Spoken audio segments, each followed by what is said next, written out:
It was a very unbiased conversation where not just strengths of India were discussed, but there was an equal focus on areas of improvement. A request to our participants to tweet your learnings from the session using the hashtag #INDFintech. I would also encourage you to run through the networking tab under the conference section on the CFA Society India app to know your fellow participants better and make optimal use of the networking break that will follow after this session. Ignoring technological change in a financial system based upon technology is like a mouse starving to death because someone moved its cheese. We commence on a very relevant session now, banking as a service, making every company a fintech company. Please join me in welcoming Krishna Hegde to moderate this discussion. Krishna is the CEO and co-founder of PYOR. He has recently launched a crypto rupee index for CoinSwitch. He was featured in Asset Magazine Hall of Fame in 2016. Please put your hands together for Krishna. Welcome again to this wonderful occasion of the FinTech conference. I've got a very tough job today, which is I'm the session between you and lunch, and I'm going to be very cognizant of that. I'm here as a moderator for the next session, and it's kind of a privilege and an honor to introduce Ram. Ram has been a friend for a while, and Ram is the co-founder and CEO of Hyperface. Hyperface is Asia's first credit cards as a service platform. And this is solving for transactional credit at a very detailed level.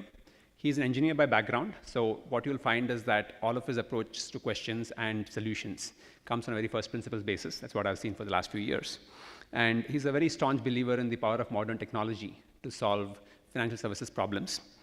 He was the co-founder and CTO of JustPay. For those of you who don't know, JustPay is the backbone behind a lot of payments across the country. So large companies, including Amazon, use JustPay as their rails, but they are behind the scene, so you would not have heard of them. And it's a $450 million company, which is funded by SoftBank. That was his first company. And what he's also done is he's built India's first UPI app, which is Bheem.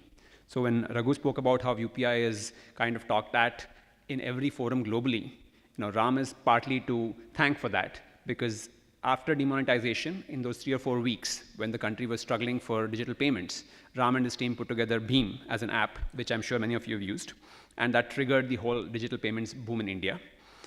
So there is a lot I can talk about Ram, but I'll let you look at his LinkedIn and look at his profile. Very interesting person. To start off the session, what we will do is Ram will go through a bunch of slides, which talks about banking as a service. And after that, we'll have questions submitted by the audience and some questions which I've also prepared as fillers. All in all, I think we should be able to get you out in time for lunch, but I promise a very interesting session by Ram. Ram, please. But I definitely want to touch upon a few points to drive home the point as to the kind of inflection point that we are seeing in the market today. I'll start by a very small story. 2 friends go to purchase a mobile. The mobile is being purchased for one of the friends. So they walk into a electronic showroom, and then they look at all the mobile options. And what happens is that the other friend who just wanted to accompany for the purchase, so because he was standing idle, one salesperson pitched a Bluetooth speaker to him, Bluetooth headset to him. Okay, and this person was intrigued, but this is just like any other sales pitch, right? Like you go to a shop, you just want to just look around, and somebody is pitching a product to you. So what happened is that this friend eventually decided that, look, maybe this is not the right shop to purchase the mobile phone, but our other friend actually ended up purchasing the Bluetooth speaker, who did not want to purchase anything in the first place.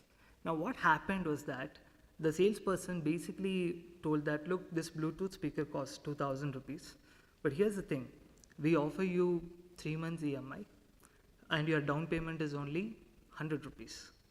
So for 100 rupees, you can take home this Bluetooth headset, right? And then that clinched the deal. Now this is essentially what is happening in a much, much larger scale and in a much more efficient manner. And that is what is the phenomenon today that we're all like, the world is super excited about, which is the embedded financial services in most of our today's journeys. right?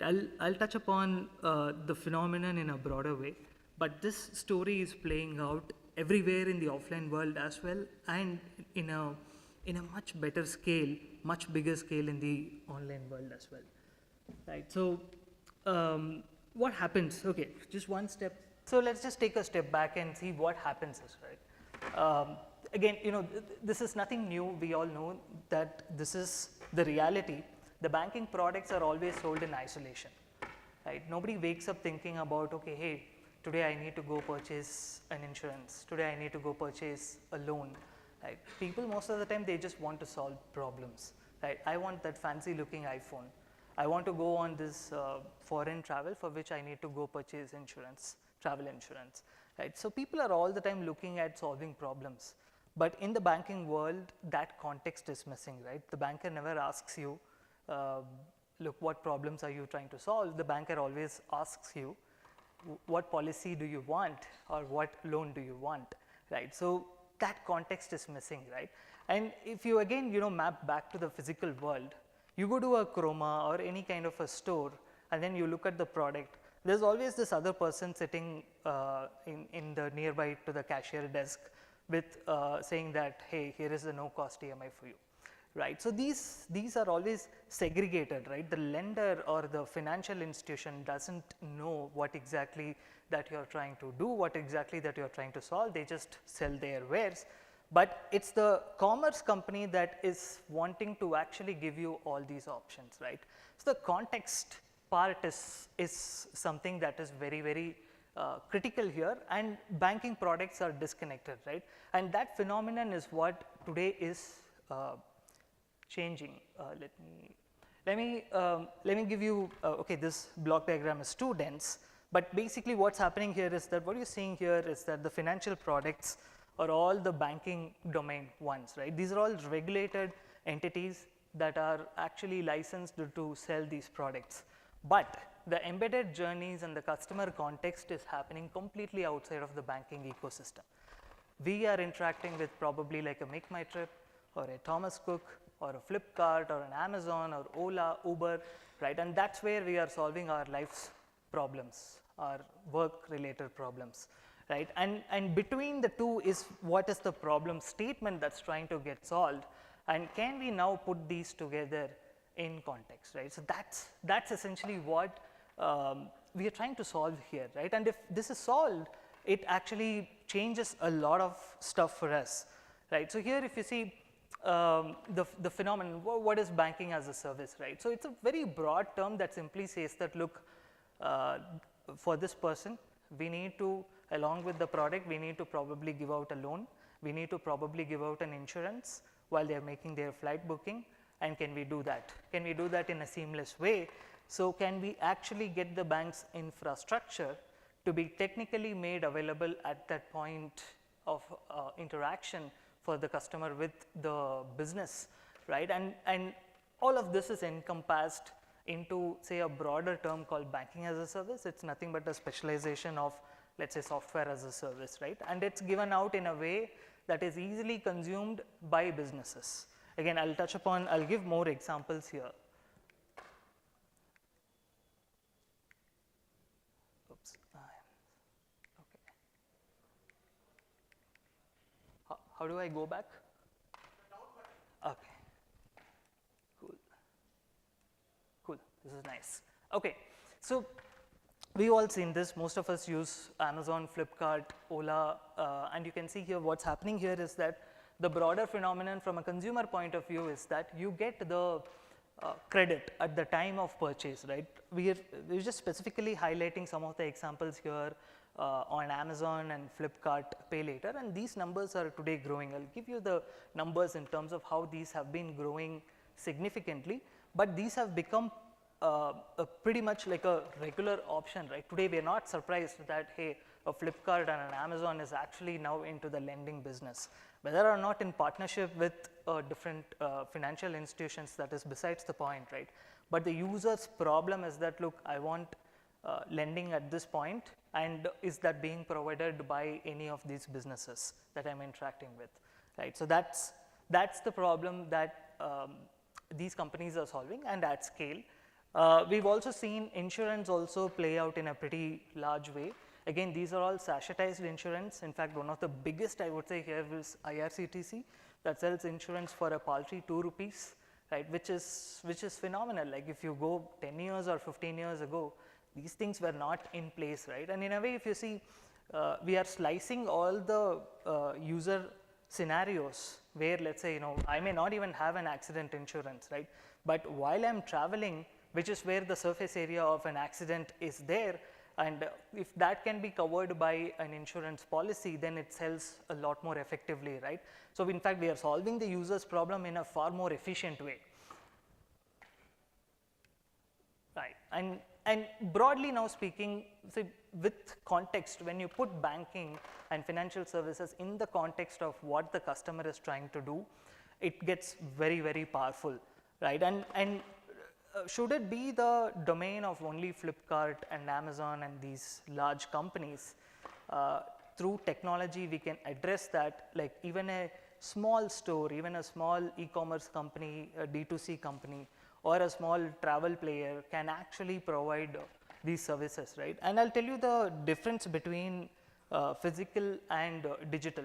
So in the physical world, suppose let's say you're operating out of Karnataka and you want to actually get a lender to put their desk in your shop, you can only work with the localized lenders, right? And that lender may not also actually cater to all of the customer segments, because not every company is, not every lending institution covers 360-degree of the customer segments, right? So what happens is, in the world of digital, you can actually partner with multiple lenders, thereby you can go after every single segment, right? I can be a business running out of Karnataka, and I can actually tie up with a lender based out of Punjab, and if it is a digital service, then suppose a consumer that is transacting from West Bengal can be given a loan, right? So effectively what is happening here, right? My coverage across the different customer segments and geographies, that just becomes stupendously high in compared to a physical setup, right? And this is what digital businesses are doing. You invest once in this fintech infrastructure, and that can be offered to several different e-commerce companies, and you can cater to all customer segments across all geographies, right? So which is nothing but I'm just making it far more efficient. In layperson terms, let's say 100 customers walk into my shop, and if the lender that I have partnered with can only cater to 10 of these customers, now in the world of digital, you can theoretically cater to all 100 customers, right? Be it for insurance, be it for loans, be it for other products as well, right? So that's exactly what's happening. And why are banks and why are fintech companies interested in doing this? If you see, for the banks, the biggest problem today is acquiring new customers, right? They spend a ton of money trying to get new customers, right? Walking into a branch and qualifying that customer for a product, all of that is very, very expensive. And then we all get all these calls from the banks, we know about that as well, right? Which is again very inefficient, right? If you make 100 calls, probably 2 or 3 of those customers may actually convert, but you've actually just burned that entire money, right? Whereas in case of an embedded finance, you are not going to the customers are coming to you, right? Which again is a very, very powerful construct, and depending on the appetite of the bank, they may actually sign up with a customer, with a client, with an e-commerce company that can give large amount of customers, right? Large number of customers. I'll give you one example from our world, which is credit cards, right? Today, Amazon co-branded credit card has actually given 4 million customers to ICICI Bank. Flipkart co-branded credit card, just a little over 3 million customers to to Axis Bank, right? And these numbers are non-trivial actually. If you think about, let's say, acquiring 4 million customers from the open market, you're basically spending anywhere between 2,000 to 5,000 rupees per customer, right? That's the CAC today, right? So for the banks, it's about getting a large number of new customers into their fold, and eventually try and win them as a banking customer as well. And for the fintechs, it's about being able to stretch the wallet of the customer if it is a lending use case, or be able to dip into that revenue pool that comes from financial services. For example, the insurance commission is anywhere between 20 to 50%, right, depending on the category and the size of the insurance itself. And in the embedded insurance, suppose you look at the case of a Make My Trip or a Clear Trip, when they actually embed travel insurance or a Forex card, they get to make extra money, right? They can dip into that revenue pool, right? So that's another interesting thing why as to companies actually go for it, which in fact is goes back to the theme of can every company be a fintech company? I think the definition is that, you know, we used to ask, is every company a technology company, right? Any company that invests in, let's say, computers and then installs operating systems and softwares possibly qualifies as a tech company, right? Now, in this, along the same vein, any company that actually bundles banking products and financial services into their ecosystem, that eventually becomes a fintech company in itself, right? They could be using tools from many other companies, right? It could be, say, a Razorpay, it could be a PayU, it could be us, but it doesn't matter, right? But they are embedding financial services. They are thinking, hey, my customer is purchasing this. Does it make sense for me to cross-sell this? Does it make sense for me to sell a financial service along with that product, right? So that's exactly how companies are thinking about it. And to that end, several large number of fintech companies, it makes sense to actually bundle financial services. I'll come to the challenges in a bit, but we firmly believe that this is an era where, given the tools that we are creating, we can embed, many companies can actually embed financial services at such a low cost. Right? Essentially what we are talking about today, most of the software companies or the tech companies use AWS for their infrastructure. Now, for financial services, is there an equivalent that makes it extremely easy for them to embed? And the answer is that it is happening. Companies like ours and there are many other companies that are actually tackling many different problems in the financial services domain. We are making it easy, extremely easy in fact, for them to offer these at various points, various touch points with their customers. The cost of integration continues to plummet. The adoption by consumers continues to increase, and this is creating really a large scale for everyone that is involved. And in fact, even there are numbers being published to the extent that BaaS market could actually be worth much larger in the next 5 years. Right, but none of these is without challenges, right? Today we can see that your customer ownership, that is one of the bigger challenges. Who owns ultimately who owns the customer, right? The regulator says that, look, it is the financial institution that owns the customer by and large, but the fintech companies and the e-commerce companies also are responsible for a lot with regards to the customers, right? And then the problem becomes who can cross-sell what to these customers, right? The second big problem is that who's going to do the customer support? Let's suppose that, you know, we took that travel insurance or the accident insurance on that portal.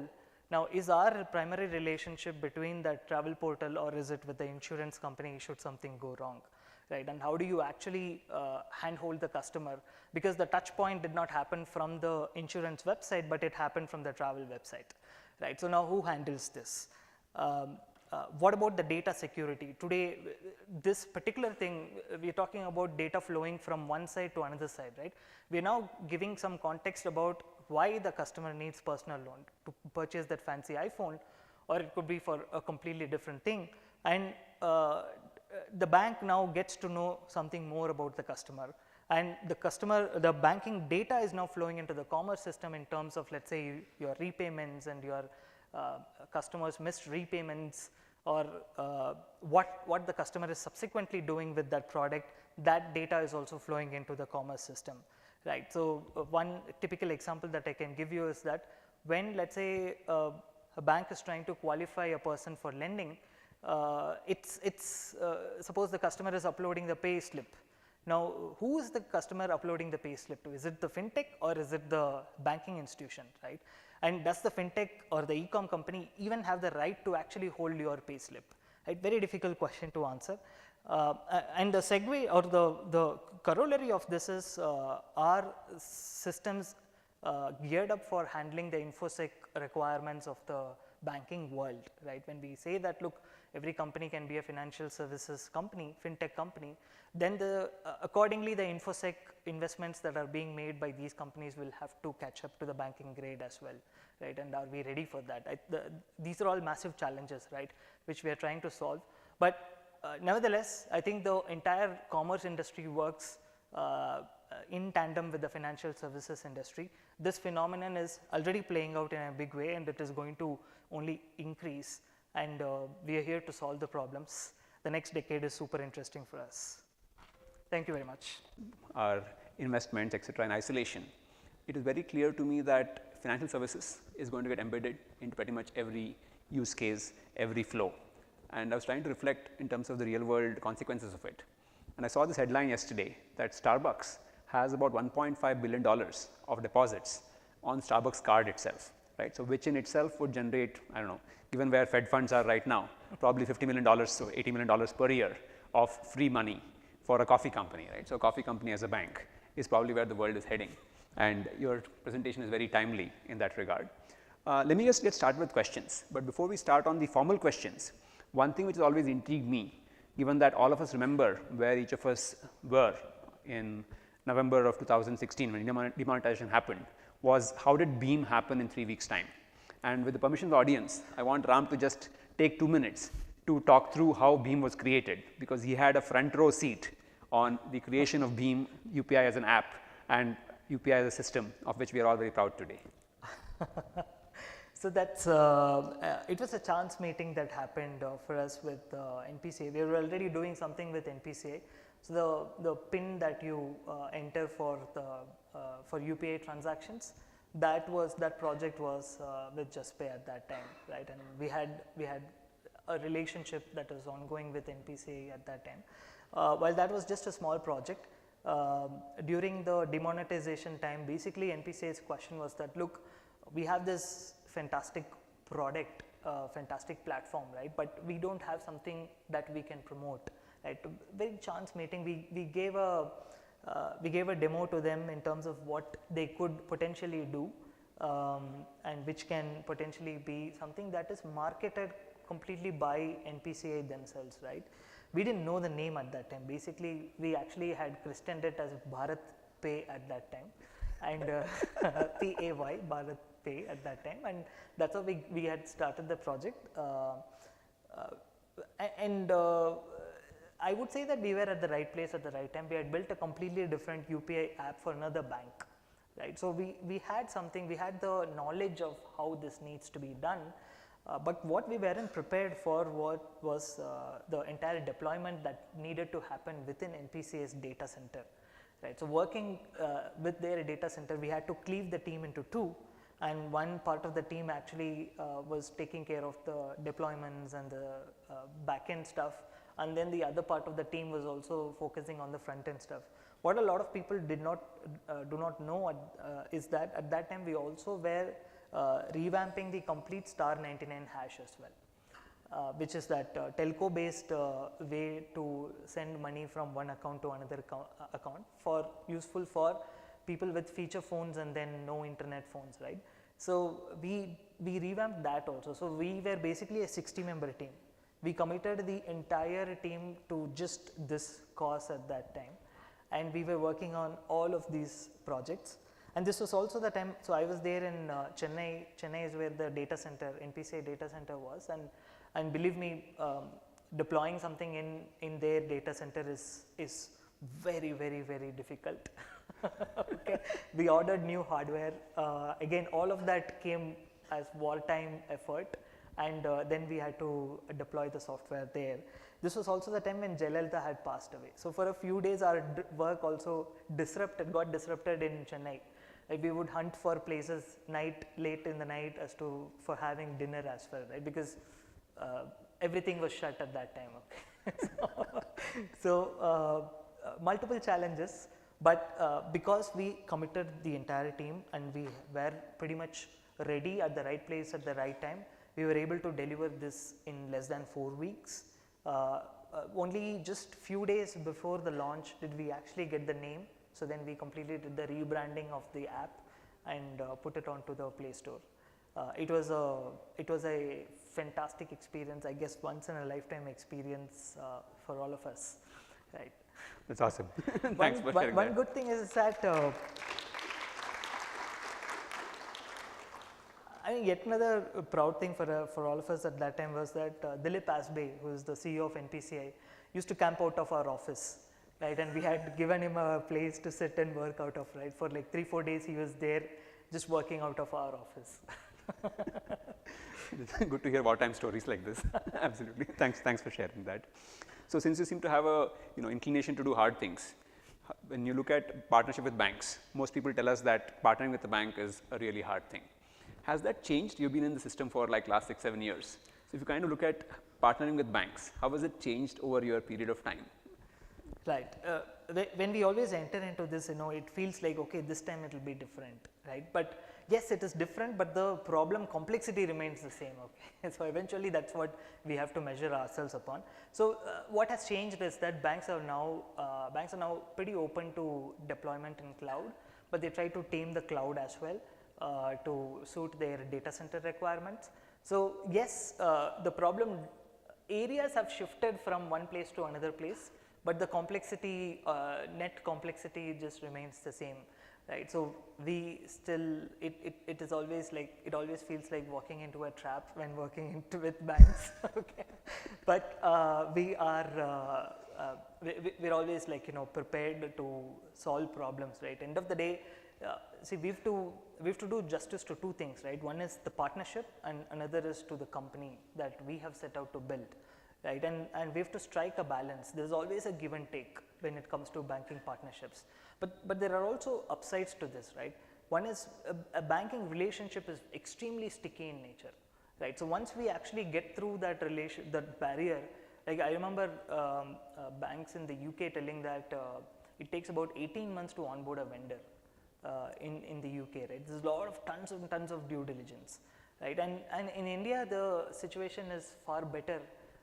It's much more easier for us to get embedded even with the largest of the banks here in India, right? You can say it's probably 50% of the time. So the complexity remains, the problem areas have shifted, but yes, I think we have a lot more people who have been through that and who can anticipate what kind of problems will emerge, right? So we are well prepared this time, I would say.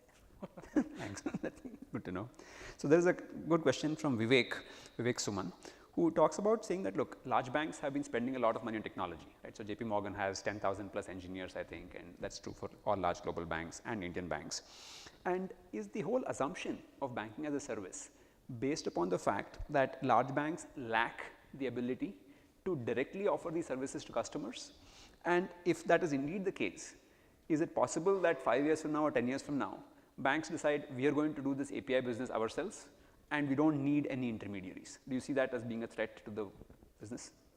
It's see, I would say that definitely that possibility could emerge, but unfortunately what happens inside of a bank is that a lot of this engineering effort is dedicated to making back office systems work, not to the interaction with the customers, right?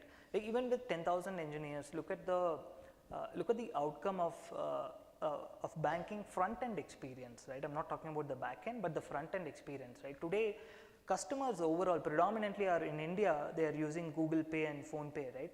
We don't use, say, an HDFC bank app or an SBI bank app. The data shows us that, right?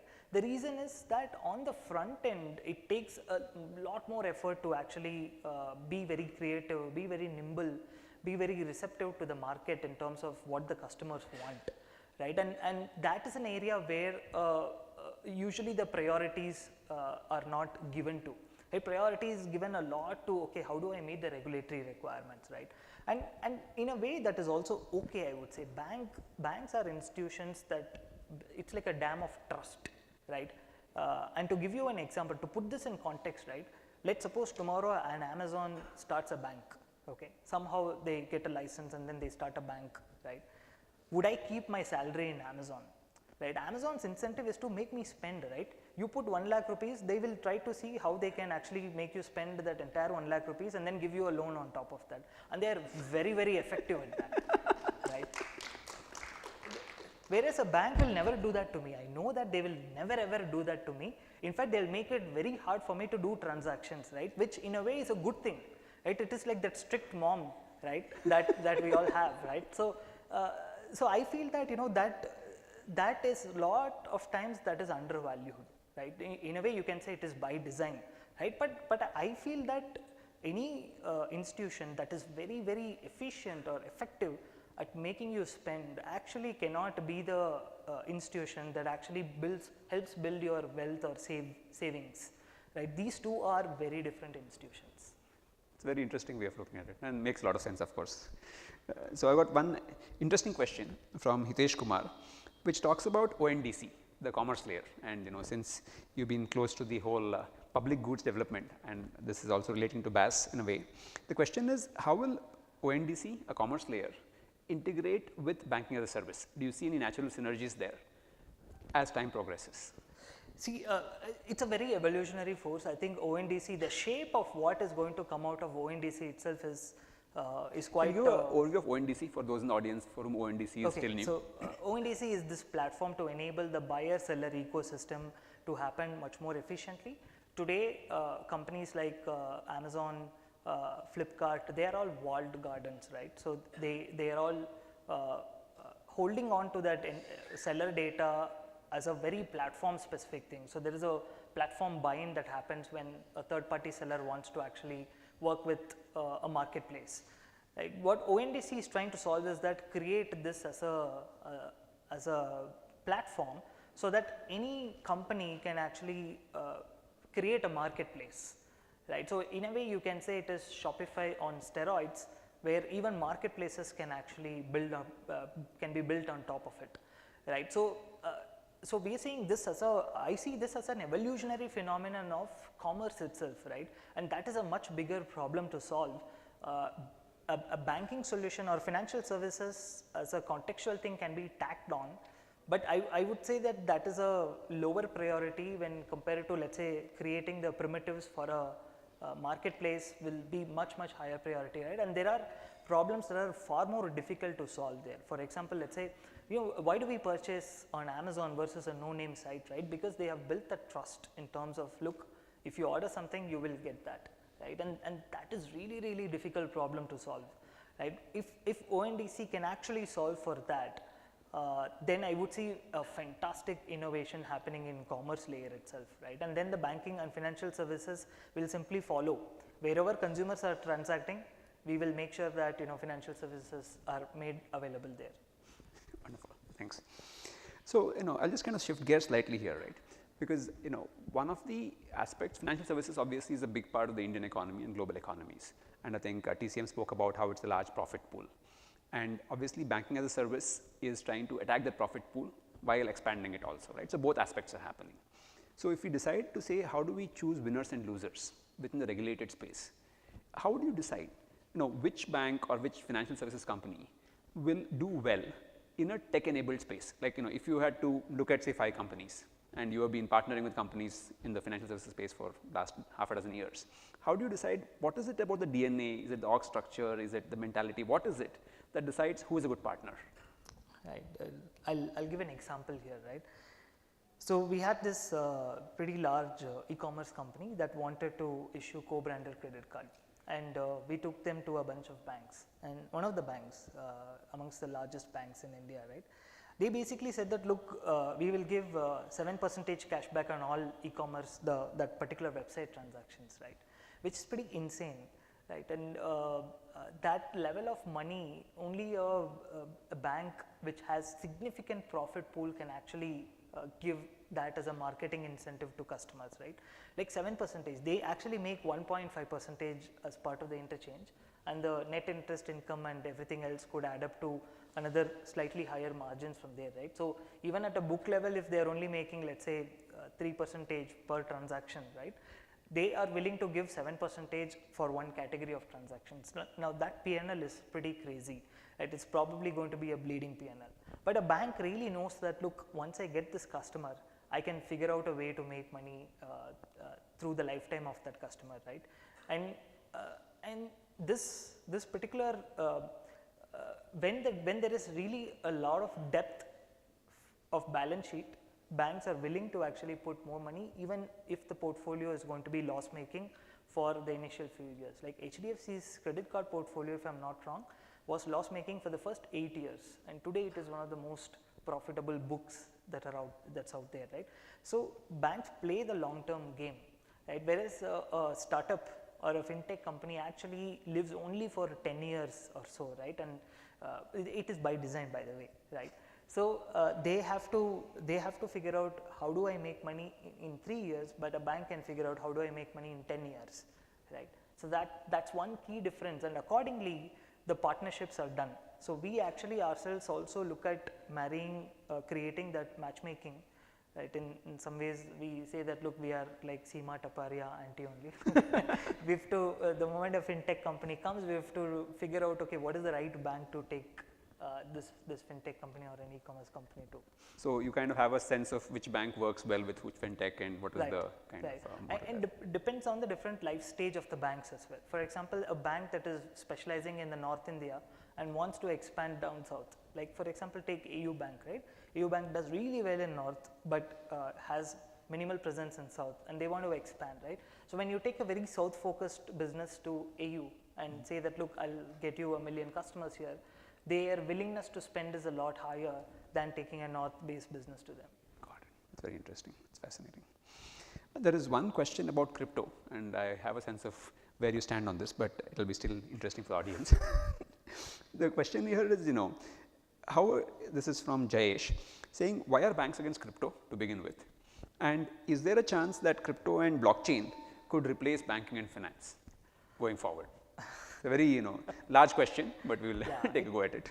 It's a very large question. I think, see, if you go back to the way money evolved itself, right? Like we know about this tribe that used stones as the store of wealth, right? And the tribe basically agreed on who is the current owner of that particular stone, right? Like imagine these to be the stones, and I can say, hey, this is owned by Krishna, this is owned by Ram, and tomorrow when a transaction happens, the ownership changes, right? And everyone in the tribe, they come in the morning, and then these transactions happen and the ownership is set, right? In a way, it goes to the very primitive way of defining money. Crypto actually boils it down, removes a lot of clutter around how money is handled, and it makes it very, very fundamental. But the problem is that the current banking system solves for many peripheral problems, and then we can't simply discount all these solutions that are existing. Of course, those solutions create more problems as well. We don't have a perfect system, but is crypto the answer to, let's say, solving all the problems that today we face in banking system? I'm not very sure. In fact, this gets me back to the PayPal days. So PayPal, initially when they started, one of the promises or rationalization that they made to themselves is that, look at a country like Argentina, the currency is not performing well.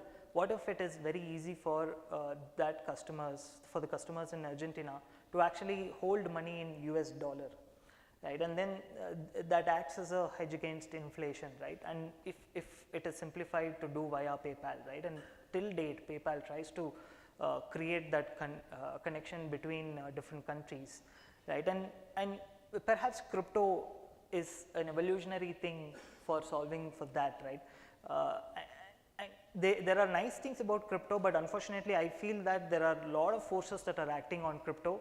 We do not know the incentives with which people who hold large positions in crypto are saying things, doing things, right? And when that is not known, it makes me a bit nervous, it makes me a bit suspicious, right?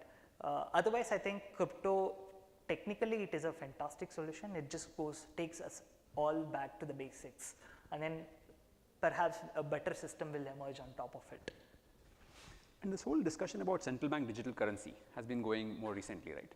How does that feature into this whole, crypto, digital banking as a topic? Is there any relevance at all? Absolutely, yeah. See, money that is being stored inside of a bank account is not programmable, right? Now, money that is sitting inside crypto land can be programmed. I'll give you one small example, right? Let us say that, look, I'm purchasing something from someone, okay? Now, suppose I'm sitting in Karnataka, the goods will have to come to me from West Bengal. Okay. Now, both the parties are not interacting in person. So, which means that it's happening through remote commerce, right? Now, what if let's say I pay the money, suppose it's a 1 crore consignment, I pay the money and the person vanishes, they don't come back, right? So, that's a big problem to solve. Now, the solution is that we can say, hey, there are escrow technologies, right? But these are not commoditized. Try opening an escrow account with a bank and then see it is very expensive in the first place, right?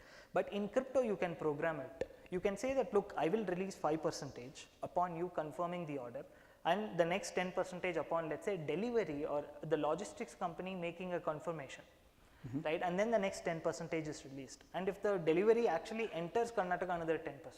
Once the quality check is done, another 10%, right? So you can actually program the entire concept of money, right? And that programmability is very powerful. There are so many different contexts and there are so many different requirements for us around money, right? Take for instance an insurance policy that we have to execute, right? Even their programmability is required, and that actually creates a lot of efficiency, a ton of efficiency, right? So for these kind of use cases, I feel that a CBDC is perhaps a very good option. So it gives us the best of both worlds, right? It is backed by the regulator, which means that I know the incentive and the motivation of an RBI. It's very easy to read, but it also gives me the capability to actually write programs into that system. Right now, of course, the manifestation of all of this is, like they say, devil is in the details. We'll figure that out. But I am so excited about the ability to create programs around money. So when you evaluate whether a CBDC is a good or bad, programmability is a key focus for you to decide, is it well designed and well put together? So when money transcends the trust boundaries and it has to sit in a place where so many forces actually dictate the movement of money, I think a crypto platform is fantastic, right? Nothing like it. Otherwise, we have to have arbitrators everywhere, right? Which makes the whole thing very expensive. So trustless is the place. Understood. One last question in the interest of time. Obviously, the whole winter in terms of funding is on people's minds, right? And TCM spoke about it briefly.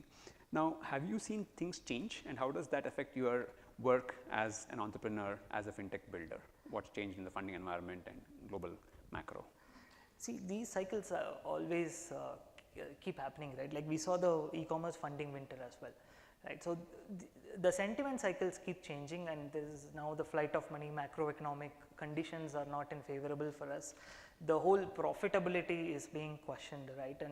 And I feel that there's a lot of clutter today, but there is a lot of nervousness in terms of, let's say, are these businesses going to grow significantly? Are we actually, have the startups over leveraged their positions, right? So the way we see that is that, look, there's a lot of problems to be solved, a lot of innovation that will have to be created. You take climate tech, for example, right? It's a completely new problem that we have to solve for our kids, right? So a lot of investments will have to go into it, right? So I would say that the innovation, the challenges that we face as a society, that is only growing, right? Perhaps too much money has chased the startups in the recent times, and now a correction is required. But I feel that markets always tend to overcorrect. So when that overcorrection happens, then we'll hit another patch where, let's say, again the same phenomenon we'll find ourselves in that same hype cycle, right? So there's always that, and it's very hard to time markets as well, right? Like as an investor, we know that. So once you've started a company, a startup, it's a VC funded startup, you're on the clock. If you made your bet during bad times, hard luck, right? You've got to weather it out, right? You've got to hunker down and survive, right? Survival is the only mantra, right? And focus on the innovation and wait for the right time, and get back to that market for more funds, right? But the problems remain. Innovation will have to happen, problems will have to be solved. There are a ton of opportunities out there. I would say, it's never a bad time to start a company. Thanks. That's a very positive statement. So problems are not going to change; they will remain. So we just have to make sure that you build through it. Ram, thanks so much for taking this time to spend with us today. Really appreciate it. Thank you. I learned a lot personally. Thank you very much, everyone.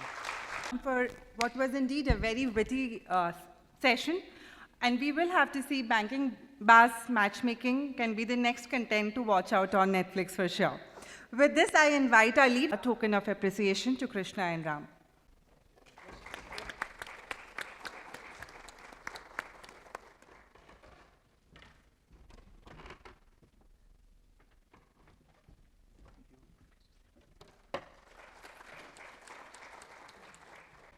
We break for lunch and networking. Request you to please assemble back at 3 p.m. Thank you.